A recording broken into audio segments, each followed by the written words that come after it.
Bruchim Havoim. Welcome everyone. We're about to begin Be'ezras Hashem together on Daf Kuf Beis Amud Aleph.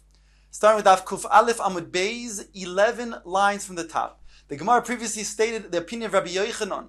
When the Shliach Tzibur makes Kiddush, Belel Shabbos or Belel Yom Tif in the Beis HaKnesses, then he says a person who hears that Kiddush is Yotzei not only Kiddush, but when he's Toyim the Yayin, he's also Yotzei the Yayin. That means when he goes to the house afterwards and drinks wine, he does not have to make another Borei Pri Hagofen. The Gemara brought a challenge from a Braisa, which was actually a refutation on the opinion of Rabbi Yochanan, which states Shinui Makoim does require a bracha, and therefore, if you would then go to your house, you would have to make another bracha of Borei Pri Hagofen. The Gemara now brings this following. V'su Yossi Rav Chisda v'ka'omar mishmei denafshei. And further, Rav Chisda sat and he said the following statement on his own. Hoda amris shinui mokom tzorich levarech. That which it states shinui mokom needs another bracha. He qualifies that brisa. Loy amran ela bidvorim she'ein tuunim bracha la'achareim b'mekoimim. That's talking about with things that do not require a bracha in the same place where he ate originally, the Hainu, Bari Nefashos. Then, if he goes to another place, he would have to make a new bracha. For example, if he ate fish, and he said, Shehakol nihiyeh bidvoroi, and then he wants to eat the fish in another place, then, according to this, he'd have to make another bracha of Shehakol nihiyeh bidvoroi in the second place. But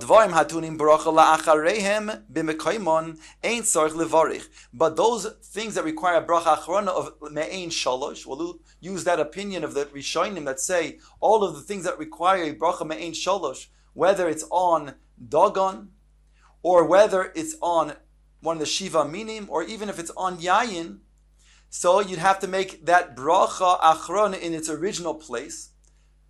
Therefore, you would not have to then make the second bracha when you go to the second place. You can rely on the original bracha in the place of origin.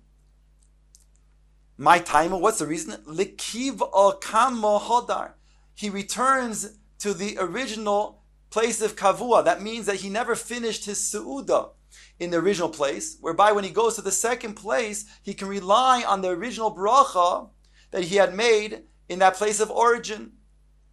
You'll say, therefore, then it's not a tiyufta on Rabbi Yochanan. Because Rabbi Yochanan, l'chara, he was talking about when you're going from wine, drinking wine in the place HaKnesses, to drinking wine in your house.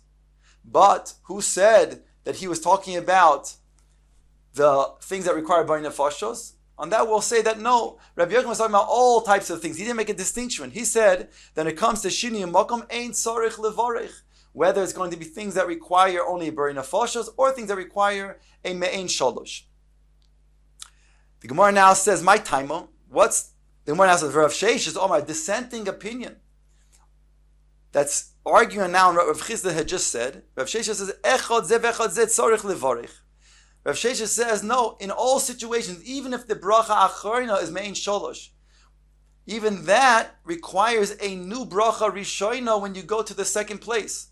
So therefore, he would say that if you're drinking wine in one place, and you would then go to another place to drink wine, a second house, then you'd have to make another Borei Pri Hagofen.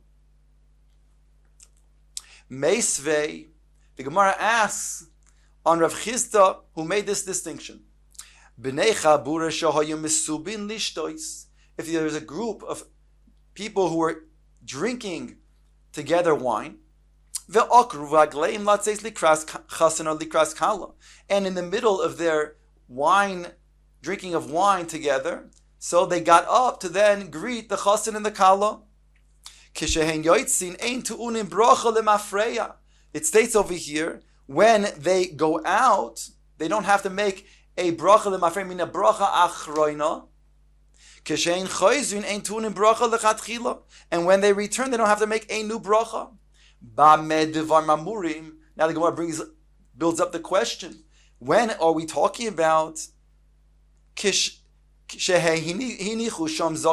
That's only when they left somebody at that Suda. So when they come back, they don't have to make another bracha, not a first bracha, and they didn't have to make a bracha achron before they left. However, if they did not leave somebody there, it's a lav dafka, they're talking about a zaken or choila, just that's something that's more shchiach, that would not go to then be mesamech the chazan and kala. They have to stay at the Suda where they were at. So if you did not leave somebody there, therefore when a person did leave, he would have to make a bracha achroina, and when he comes back, he would have to make a bracha rishoina. So here we have a kasha lechara on the opinion of Rav Chisda, who makes this distinction and says that when it is yayin, he doesn't make a difference whether you leave somebody there or not. Midiktani akuragleim, the Gemara continues to build up its question from the fact that it teaches here in this brisa that they were oiker ragleim. They were in the middle of drinking wine together, and then they were oiker ragleim, which is mashma that they didn't finish in the middle of their suda. They left. Michlal de bidvarim haturim bracha la'achareim b'mekayim anaskinan. We're talking about some that required a suda, that required a bracha achroina in their place, and still we see that only if they left a zaken or a chole, again, somebody there, lav dafka, then they don't have to make that bracha again. But if they did not, they would. Kashan Rav Chisda. V'taima dehinichu sham zaken echolahu. Kshen yotzin ein tu'unim bracha lemafreya. Kshen choyzin ein tu'unim bracha lechatchila. Aval lo hinichu sham zaken. Oy choyle kshen yotzin tu'unim bracha lemafreya. Kshen choyzin tu'unim bracha lechatchila. Kasha Rav Chisda, the Gemara speaks out. This is the kasha on Rav Chisda. Again, Rav Chisda did not make such a distinction as the Brisa does. He would say that even if you did not leave a zaken or a choyle, somebody by the Suda, still, if you were eating something that required a bracha achrona in its original place, then when you go to the second place, you would not have to make a new bracha. And therefore, it's a kasha on Rav Chisda. Answer the Gemara, Rav Nachman bar Yitzchak, man tana akirois? Who is the tana of this brisa of akirois that makes this distinction between leaving somebody at the Suda versus not? That only when you leave somebody by the Suda do you not require that bracha achroino or that bracha rishona when you go to another place? That's talking about Rabbi Yehuda, the Shita Rabbi Yehuda, who argues on the Chachamim. The Tanya chaverim shahayu mesubin ve'ok ragleihem. If you had chaverim, Talmidei Chachamim, who were sitting at a Su'uda, and they were oikir the ragleim, leilich lebeis hakneses lebeis hamedrash, to go to the beis hakneses beis hamedrash, kishehein yoitzin ein tu'unim bracha lemafreya, kishehein choizin ein tu'unim bracha lechatchila. The Tanakam over here, the Chachamim say, without distinction, you would not have to go ahead and make that bracha achroina when you left, and you would have to not make a bracha rishoina again if you'd start to continue to eat. On Rabbi Yehuda, on this Rabbi Yehuda qualifies, as we saw before, that's only true when you left at least one or more of the chaverim there. So then when we returned, then you don't have to make another bracha. Aval lo hinichu shom mikzas chaverim kishen yoitzin tunim bracha lemafreya. However, if you did not leave anybody there, then you would require a bracha achroina before you left, and a bracha rishoina again when you would come back to eat more. So here we left that it's not a kasha on Rav Chisda, because Rav Chisda doesn't go like Rabbi Yehuda, he goes like the Chachamim. Ela taima de bidvorim tu'unin bracha lachareim b'mekaymon. Tikshen yoitzin ein tunin bracha lemafreya, kishen choizin ein tunin bracha lechatchila. So when it's a bracha achroina that requires to be done in its original place, then it does not require them to make another bracha afterwards. Aval dvarim she'ein tonim bracha lacharim, like brari nefashos, b'mekaymon, then afilu rabbanon kishen yoitzin tu'unim bracha lemafreya, kishen choizin tu'unim bracha lechatchila. Then even Rabbanon would agree, if it's barei nefashos, then you would have to make a bracha achroina barei nefashos before you left. If, in this case, the chaverim, in the middle of the Suda, who were then eating, let's say, fish and vegetables, before they go to Beis HaKnesset, Beis HaMedrash, they would have to make a bracha achroina, a barei nefashos, and if they would then eat again, when they would return, they'd have to also make a new bracha of shehakol niyeh bidvoroi, or bari priya adama if it's vegetables. Leima tiyavet tiyufta de Rabbi Yochanan. The Gemara comes back and says, from this brisa we have a tiyufta on Rabbi Yochanan. Again, what did Rabbi Yochanan state? Rabbi Yochanan said that when you go ahead and hear Kiddush in the Beis HaKnesses, he says that when you go to the base, your bias afterwards to drink wine and have your Suda, you would not have to make a Bari Priya Gofen. You can rely on the Bari Priya Gofen from before. Even though it's a bracha that is required to make in its place of origin. So we have a tiyufta on Rabbi Yochanan. Gemara says, "Leima do you have a tiyufta Rabbi Yochanan? V'la mi uzbin chad azimna." Did we not already ask and refute Rabbi Yochanan from the previous brisa on the top of Kuf Aleph Amud Beis? As if we need to refute him again. We already refuted him. Gemara says, "Neima mehal nami tiyufta." You're right. We did refute him. But we have also an additional refutation from this brisa that clearly says otherwise than what Rabbi Yochanan held. Amar lach Rabbi Yochanan would answer back. It's not a refutation on me. Why? Because who adin dafilu dvarim she'ein tunim bracha la'achareihem b'mekaymon. Even things like bari nefashos nami ein tzrichin levarich. You would not need to make a bracha also. Why? And this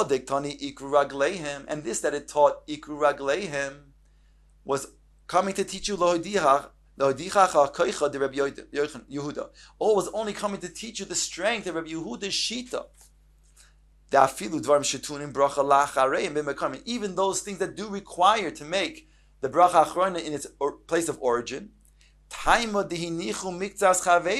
That's provided that you left somebody there at the Su'udah. If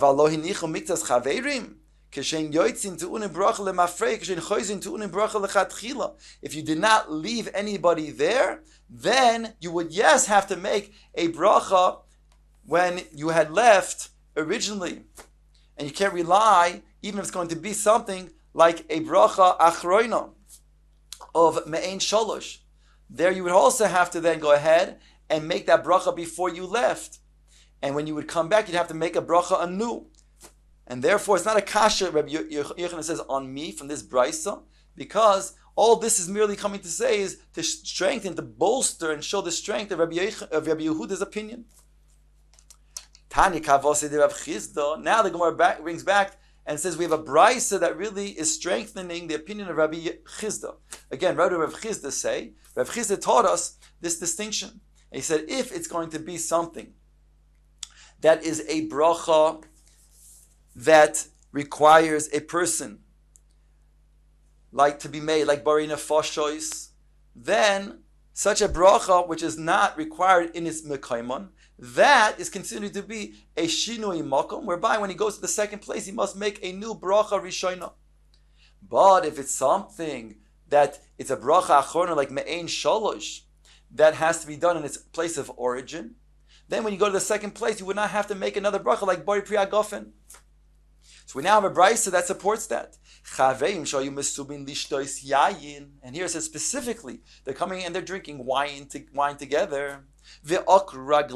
And in the middle of their wine feast, they leave to do something. Let's say to go to the Beis HaKnesses or the Beis HaMedrash.